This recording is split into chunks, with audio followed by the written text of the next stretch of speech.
end tonight with Stuart singing a song that many of you heard that he wrote for an anthology that the Lewis Library made. He wrote a song called No Place Like Here, which is about Rehoboth in Sussex County. We're going to end with that, but he's going to do our little musical interlude and do a song right now about signs. And I'm going to check on the temperature in this room.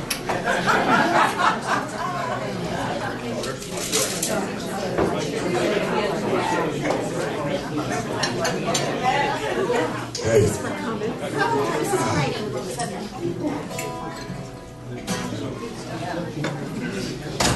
I'll be paid for it like 4 o'clock in the morning.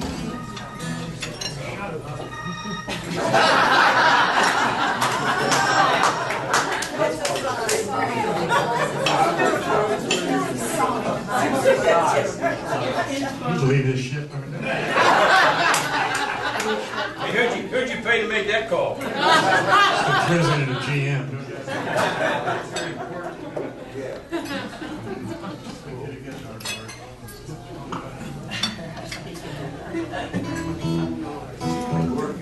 So, trying to think of signs. So this one, I couldn't think of a sign song. Actually, I know one, but I don't know it, so I couldn't sing it. So instead, I decided to sing a song that I do know. Figuring that would be better.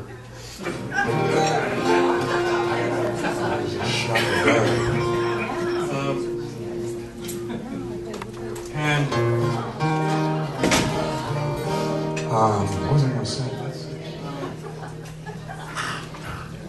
It's a song I came up with. It's one of my favorite songs. Written by a guy named Dallas Frazier. Actually, I like his name. It's a great name, Dallas Frazier. He's one of those Bakersfield, California guys who wrote a lot of songs out in Bakersfield. And he was in the music business for a long, long time. And the song I'm going to sing is about a sign that people can read generally, but the keen thing about Dallas Frazier is that he got out of the music business in the mid-'70s and became a preacher. Which sometimes happens to people in the music business if they live long enough. His first song that he wrote that he got a little hit off of, I couldn't find all the words, so I can't even remember all of it. It's a song called Alley Oop. Anybody remember that? Yeah. That's all I know. And he got a pretty big hit off of that. And his next song that he wrote, that he recorded himself and got a pretty big hit off of, is one that another group did in the 70s. It's called Elvira. He wrote that too. That's all I know of that song. But the last song he wrote before he got out of the music business is the one I'm going to play tonight. Something happened to the guy when he was in the music business, and that's no doubt why he got out. And this song is called Beneath Still Waters. It's one of those ones where there's silverware and signs. But this is one of my favorite tunes, and it's a great song about if you watch what's coming your way, you'll know.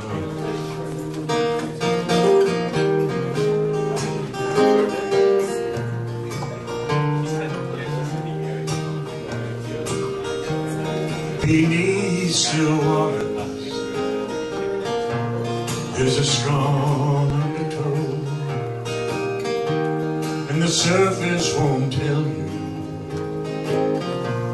what the deep water knows. Darling, I'm saying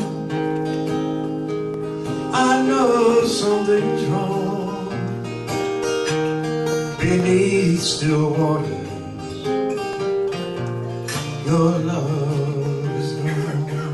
And even a fool could see that you'll soon be leaving me.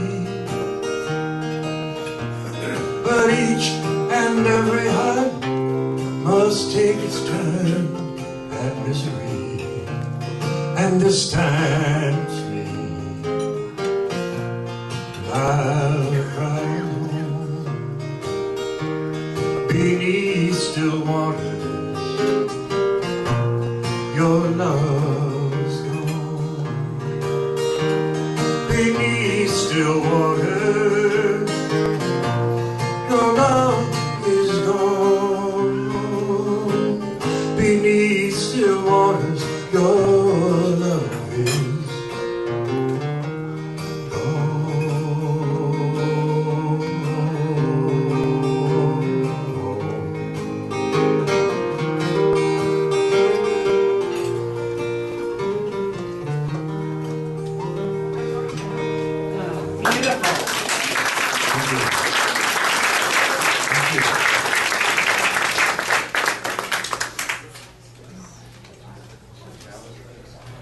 Stuart to put out a CD, don't you think? Yes. Ellen Collins, who was the 4th grade teacher, of course, who encouraged that young writer. Oh, nice.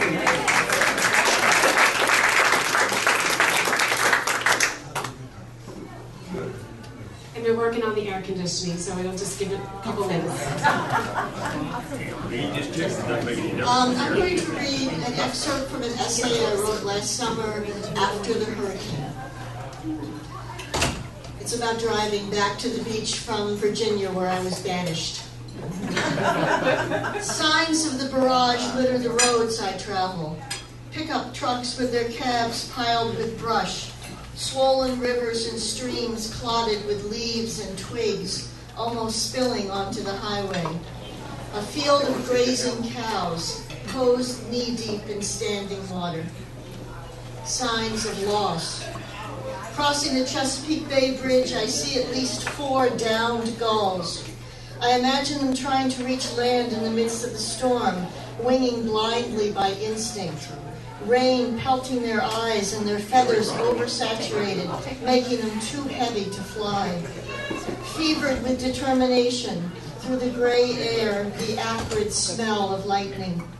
Over the water boiling in tides out of control and slapping against the pilings, sending up plumes of dark, foamy spray. What was it like when it hit them? When they knew they would never again feel sand, rocks, rough timber railings? What was it like when the gale lifted them in false flight and they plummeted to concrete and steel, darkness claiming them, wings powerless? When the earth spun them in broken arcs and their once keen vision fractured into kaleidoscopic confusion? Their torn feathers ruffle as the cars whoosh by, and I know that within a day or two, no one will even recognize their carcasses as birds. Signs of return. The hands of the storm have created a new sculpture. The dune has been altered, though not destroyed. Blown sand covers much of the grass. Stalks that stood tall and green a few days earlier are bent to the ground. The path from the beach to the house has flattened with the shift in angle. Easier now, not as steep. The dune will rebuild itself in time, sand blowing leeward and constructing new mounds. The grass will send its horizontal roots outward like reaching arms and push new shoots up to the surface. The dune ebbs and flows in its own tidal patterns, recreating itself.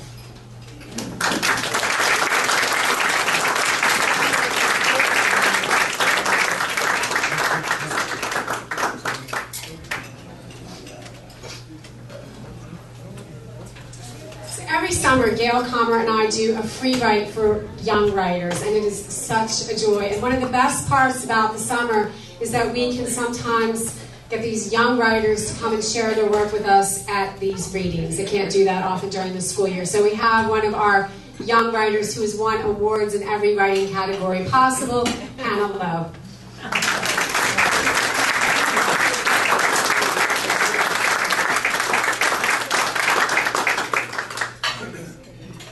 I took signs in a very literal sense for this, so just a warning.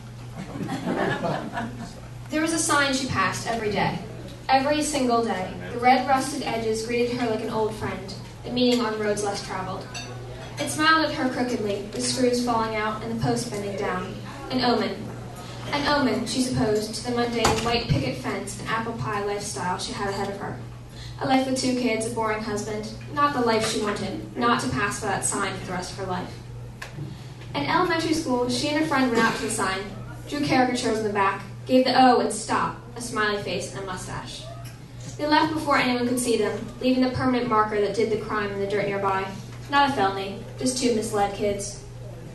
In junior high, the city fixed the sign, made it sit upright and smile at the drivers passing, not at the ground like it had for so many years.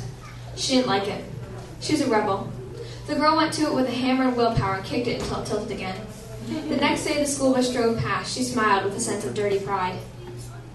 And then when she left that town, to college, with every intent to return, she visited the sign one last time. She grinned at it, as if it were an old friend, history along a boring road in a boring town. She didn't touch it, she feared she'd break it, but she bid it farewell all the same. The miles north she traveled took her farther and farther from that sign, the sign that marked her childhood, the sign that would weather time and trial. She didn't know it then, but she would never see that sign again.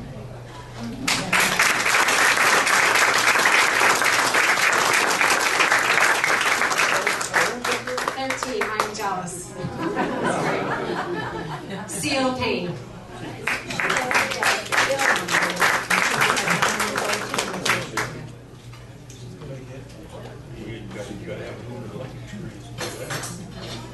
Okay,